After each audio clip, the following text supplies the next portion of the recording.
similarities in my multi-year alto saxophone playing and my multi-year Toyota Corolla driving. Today is Sunday, 3 August 2025, and here I, Tanis, she, her, hers of Seattle, share about how my multi-year alto saxophone playing has turned out to be similar to my multi-year Toyota Corolla driving.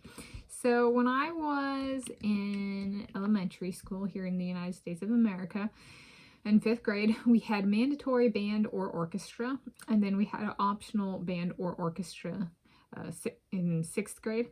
And I opted to do band both years, and the instrument I chose was the alto saxophone. And my dad had told me to, his tip or advice was kind of to choose a musical instrument I liked the sound of. So the sound I identified as the most beautiful was the alto saxophone. That's per my taste. And so that was pretty cool because carried on the family legacy of my dad played in band as well, only he played the French horn. So there was a family legacy component to it. Turned out, and like that I decided to carry on in the sense of playing a band instrument. And I was the only person in my generation of my family to do so. So there we go. And so I chose the alto saxophone. And then fast forward, now I'm a Toyota Corolla owner. Before the Toyota Corolla, my parents had a Toyota Camry that they let me drive. That was not a Toyota Corolla. So this is just my car, my 2010 Toyota Corolla LE that I became an owner of in early to mid 2015. So over 10.00 years ago now. And there are a few things that are similar between the two activities. So one, I think breathing matters, is as silly as that sounds. And driving a car over 100 miles an hour, I did actually find that I was like keeping breathing under control. I want to keep my hands steady. I want to keep kind of, that's the same for alto saxophone playing as well. But just kind of keeping like heart rate and breathing under control. With alto saxophone, it's a breath powered instrument. So I have to blow into my mouthpiece, which has a reed on it. If you are or not, it's a reed instrument. So, and that has keys on it as well. And so the breathing part matters.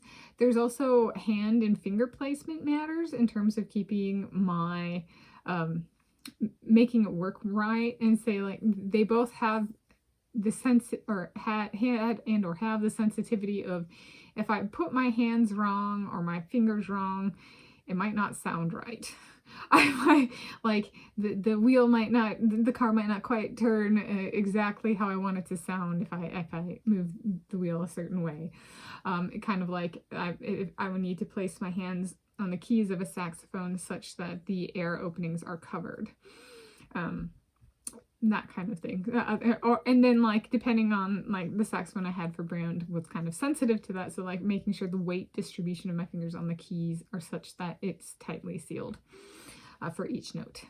And so there's that as well. I think in terms of a saxophone being a reed instrument means like there's a mouthpiece that goes in my mouth and there's a reed, and so I'd actually have to work on how I positioned my mouth on the reed and how damp the reed was to make music, and I don't have anything like that for car driving.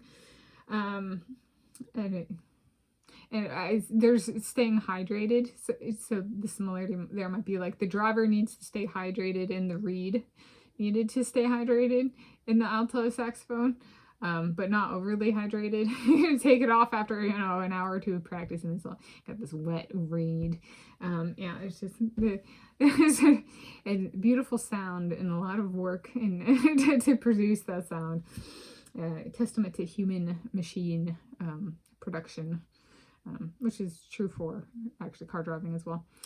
And then, yeah, I guess in the simple structure of the apparatuses, the car and the alto saxophone, they each have wind passing through it. So if you like fluid flow, that kind of thing, it's a great pairing for that. It's just the car generates the flow for a car and the human generates the flow for the alto saxophone. So there we go. There's similarities in my multi-year alto saxophone playing and my multi-year Toyota Corolla driving.